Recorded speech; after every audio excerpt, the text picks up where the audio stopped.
How much silver will you need for the apocalypse? Good evening, folks, and welcome back to another evening of Silver Dad Knows. Remember, always live with no edits. If this is your first time here, hit that subscribe button now, as you're going to like what I'm about to say. So yes, just to begin this evening, I am showing off this awesome Scarface piece. And if you have not seen this film, go watch it. You know, not a stand-up dude, but certainly entertaining, especially for young adults and adults alike. In celebration, the 40th anniversary of Scarface, it is impossible, and I mean impossible, to ignore the significant influence of this film on American popular culture. With its intensity and honest depiction of the American dream gone wrong, Scarface, directed by Brian De Palma and starring an outstanding performance by Al Pacino, has transcended time. Tony Montana, a Cuban immigrant who climbs from destitution to become a powerful and brutal drug lord. So these have a worldwide mintage of only 20,000, so definitely not common. And we go to the verse, and look, you still got Tony Montana. You got the Chad coat of arms to the left, along with the face value and the year of issue next to an image right there of Al Pacino, aka Tony Montana, smoking a cigar on the right.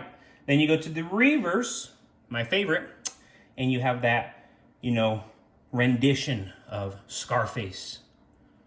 Very, very cool.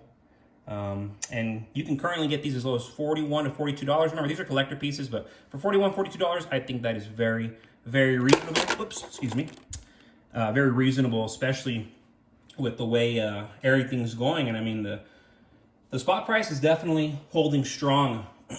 But I would tell you, folks, in an apocalyptic scenario, having at least 50 ounces of silver will be a strategic safeguard to survive and thrive amid chaos and uncertainty. Silver, as a tangible asset with intrinsic value, offers a durable and portable form of wealth that's likely to be in demand when paper money, fiat money, funny money, and digital transactions lose their worth.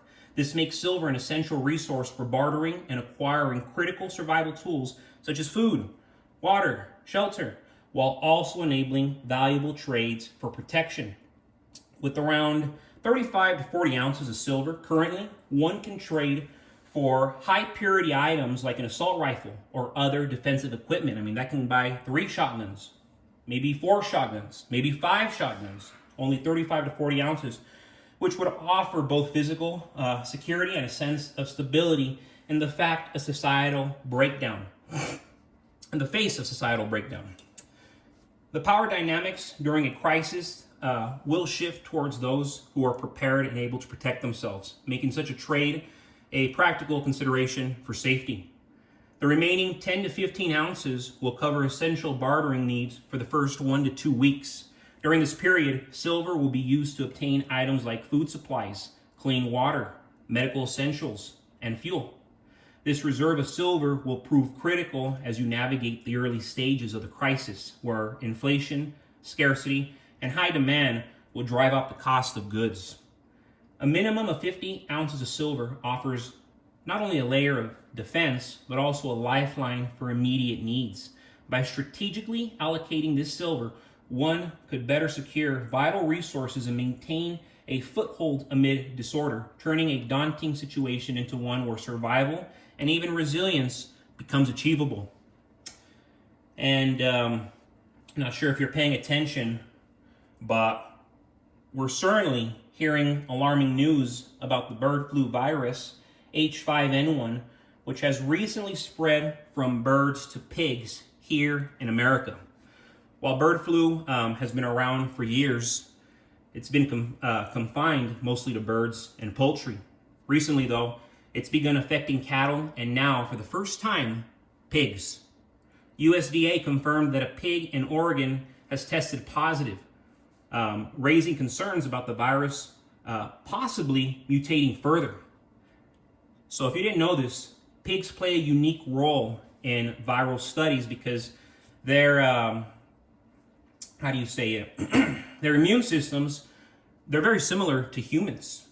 And also their sociology are very similar to humans. So when a virus makes its way into pigs, it has a higher chance of adapting in ways that make human transmission more likely. The big worry here is that if the virus continues to spread within pigs, it might mutate in ways that make it transmissible between humans.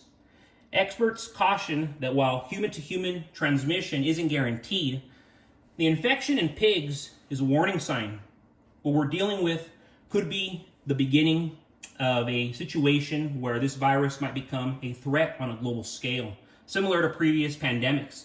If we consider the broader impact, pandemics shake economies at their core. We saw it this last time. Stock markets plummeted, supply chains broke down, and job losses spiked. During such chaotic times, the value of tangible assets, especially silver, becomes clear. If this flu situation worsens, we will see a surge in inflation, similar to when production and disruption were halted and demand for essential resources skyrocketed. This makes silver a key part of a resilient financial strategy. Silver isn't just an asset for uncertain times. It's widely used in industries that will continue to be in high demand even if a pandemic hit again, including electronics, solar energy, healthcare. If supply chains are affected or slowed due to rising infections, silver prices will increase due to shortages. Given these looming risks, having silver on hand isn't just about preserving wealth, it's about having a hedge against the unknown. But folks, thank you so much for joining us for another evening of Silver Dad Knows. God bless you. God bless your household. And as always, God bless America.